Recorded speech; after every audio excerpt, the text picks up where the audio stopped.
Hi friends, இன்றைக்கி வீடியோவில் evening ஸ்நாக்ஸ்க்கு ஏற்ற மாதிரி நல்லா சூப்பரான டேஸ்டி மட்டும் இல்லாமல் ரொம்ப ஹெல்த்தியான ஒரு கட்லெட் ரெசிபி தாங்க பார்க்க போகிறோம்.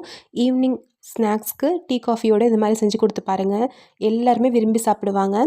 ப்ரோட்டீன் சத்து அதிகமாக இருக்கக்கூடிய சோயா கட்லெட் எப்படி பண்ணலான்றது பார்க்கலாம்.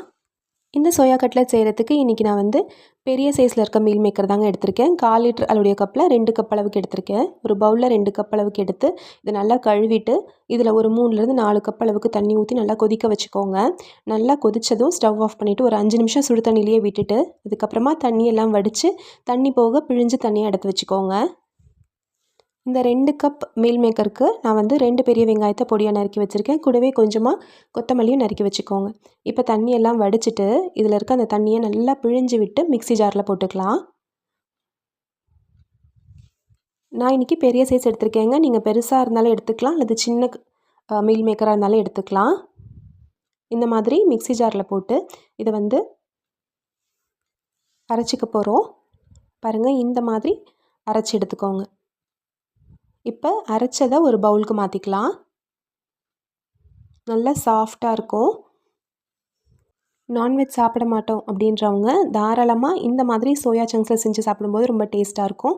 இது கூட ஒரு 3 டேபிள் ஸ்பூன் அளவுக்கு கடலை மாவு, 2 டேபிள் ஸ்பூன் அளவுக்கு அரிசி மாவு, 1 ஸ்பூன் அளவுக்கு தனி மிளகாய் தூள், 1 ஸ்பூன் அளவுக்கு தூள் உப்பு, 1 ஸ்பூன் அளவுக்கு கரம் மசாலா, 1 டேபிள் ஸ்பூன் அளவுக்கு இஞ்சி பூண்டு விழுது, நம்ம ஏற்கனவே பொடியாக நறுக்கி வச்சுருக்க அந்த வெங்காயமும் கொத்தமல்லி கருவேப்பிலையும் சேர்த்துடலாம். இப்போ இது எல்லாத்தையும் சேர்த்து நல்லா பிசைஞ்சு விட்டுக்கோங்க. எக்ஸ்ட்ராவாக அதில் தண்ணி எதுவும் சேர்க்கணுன்ற அவசியம் இல்லைங்க. நம்ம என்ன தான் பிழிஞ்சு போட்டிருந்தாலும் அந்த சோயாலேயே ஓரளவுக்கு கொஞ்சம் ஈரப்பதம் இருக்கும். அதுவே போதுமான அளவுக்கு இருக்கும். உங்களுக்கு எடுத்து கட்லெட் ஷேப் செய்கிறதுக்கு வருதான்னு பாருங்கள். சப்போஸ் வரல அப்படின்னா இன்னும் 1 டேபிள் ஸ்பூன் அளவுக்கு கடலை மாவோ அல்லது அரிசி மாவோ நீங்கள் சேர்த்துக்கலாம். அரிசி மாவு சேர்க்கும்போது நல்ல ஒரு கிறிஸ்பினஸ் கொடுக்கும்.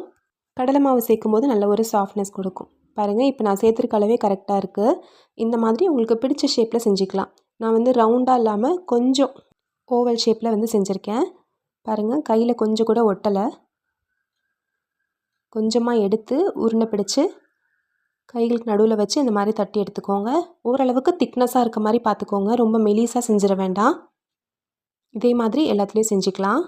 இந்த கட்லெட்க்கு ஒரு சட்னி செஞ்சிடலாங்க, க்ரீன் சட்னி. அதுக்கு ஒரு கைப்பிடி அளவுக்கு புதினா, ஒரு கைப்பிடி அளவுக்கு கொத்தமல்லி, 2 டேபிள் ஸ்பூன் பொட்டுக்கடலை, 2 இன்ச் அளவுக்கு இஞ்சி, 3 பச்சை மிளகாய், கொஞ்சமாக சாட் மசாலா இருந்தால் சேர்த்துக்கோங்க, 1/2 டீஸ்பூன் அளவுக்கு உப்பு, ஒரு எலுமிச்சப்பழத்துடைய சாறு, இது எல்லாத்தையும் போட்டு மிக்சியில் நல்லா நைஸாக அரைச்சி எடுத்துக்கோங்க. இது அப்படியே பச்சையாக எல்லாத்தையும் சேர்த்து அப்படியே நைஸாக அரைச்சி எடுத்துக்கலாம்.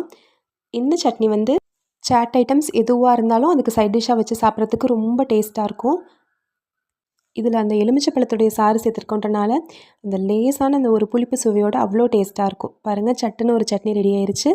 இப்போ நம்ம எல்லாத்தையும் இந்த மாதிரி கட்லெட்டாக ரெடி பண்ணி வச்சுட்டோம். நம்ம எடுத்த 2 கப் சோயாவுக்கு கிட்டத்தட்ட ஒரு 20 கட்லெட் கிட்ட வந்திருக்குங்க. ஸ்டவ்வில் ஒரு தோசைக்கல் வச்சுக்கலாம். அதில் கொஞ்சமாக எண்ணெய் தடவி விட்டுக்கோங்க.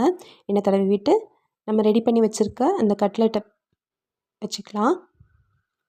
நான் இன்றைக்கி தோசைக்கல்லில் ஜஸ்ட்டு 2 சைடும் கொஞ்சமாக எண்ணெய் விட்டு மட்டும் 2 சைடும் நல்லா வேக வச்சு எடுத்துக்க போகிறேன். உங்களுக்கு நல்லா மொறுன்னு வேணும் அப்படின்னா கொஞ்சம் குழியாக இருக்க பாத்திரத்தில் ஷாலோ ஃப்ரை மாதிரி பண்ணிக்கலாம், அல்லது டீப் ஃப்ரையும் நீங்கள் பண்ணிக்கலாம். இந்த மாதிரி பண்ணுறதே ஹெல்த்தியான விஷயம். ரொம்ப அதிகமாக எண்ணெய் சேர்க்க வேண்டாம். ஜஸ்ட்டு தவா ஃப்ரை மட்டும் பண்ணிக்கலாம். 2 சைடும் கொஞ்சம் எண்ணெய் விட்டு 2 சைடும் நல்ல ஒரு கோல்டன் ப்ரௌன் கலர் வந்ததும் நம்ம எடுத்துடலாம். இதுவே நல்லா டேஸ்ட்டாக இருக்கும். நம்ம செஞ்சுருக்க அந்த புதினா சட்னியோடு சாப்பிடும்போது செம்ம டேஸ்ட்டாக இருக்கும். 2 சைடும் நல்லா ஃப்ரை பண்ணி எடுத்து சர்வ் பண்ணிடலாம்.